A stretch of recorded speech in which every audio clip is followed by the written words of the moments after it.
Okay, let's cut the hype for a minute. I'm checking out the OnePlus Watch 2, and it's trying something completely different. A hybrid system, which uses two processors instead of one. They're making a big promise on battery life too, something that's been pretty lousy across all smartwatches for a while now. But is it actually good, or is it just another mimic? Let's be real, smartwatches have been kinda stuck in a rut these past few years. The designs get a little better, they add a new sensor every year or two, but the core experience hasn't changed much.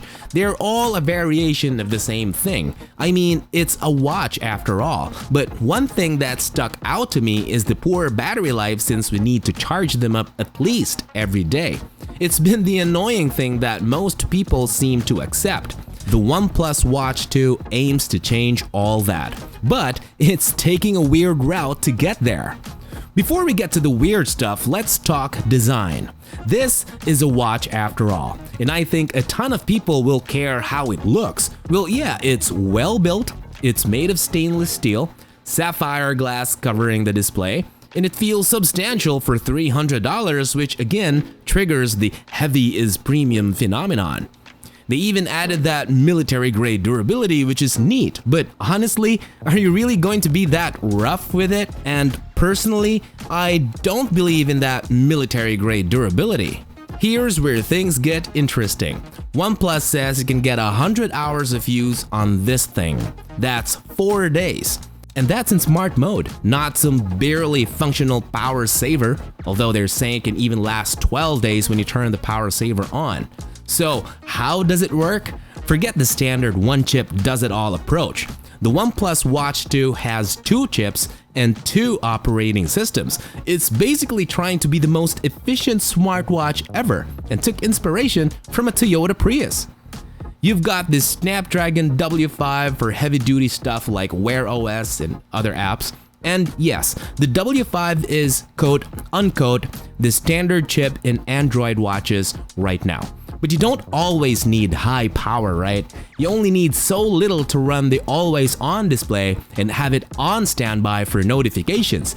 And to achieve that, they used the BS2700, a low-power chip that handles the basics. It's the smartwatch version of switching between electric and gas in a hybrid car. Clever idea, but is it good?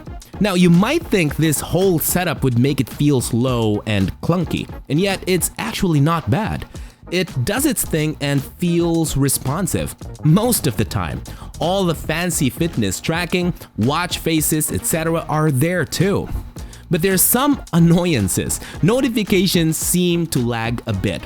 And by the way, I feel you already know this, but I still need to say that this does not support iOS at all. You've got to give OnePlus points for trying something radically different. They've focused on solving a major pain point, that constant need to charge every night. It's honestly quite impressive, especially for the price, which, by the way, is $300. It's definitely not going to beat all the other smartwatches, but as a wear and forget about it option, it's hard to beat. So the OnePlus Watch 2 is a weird one, for sure. It might be onto something with that whole hybrid system, but there are kinks to work it out. But if you think it's for you and want to try it out for yourself, just scan this QR code or check the links in the description box below. This has been Marty, and I'll see you tomorrow.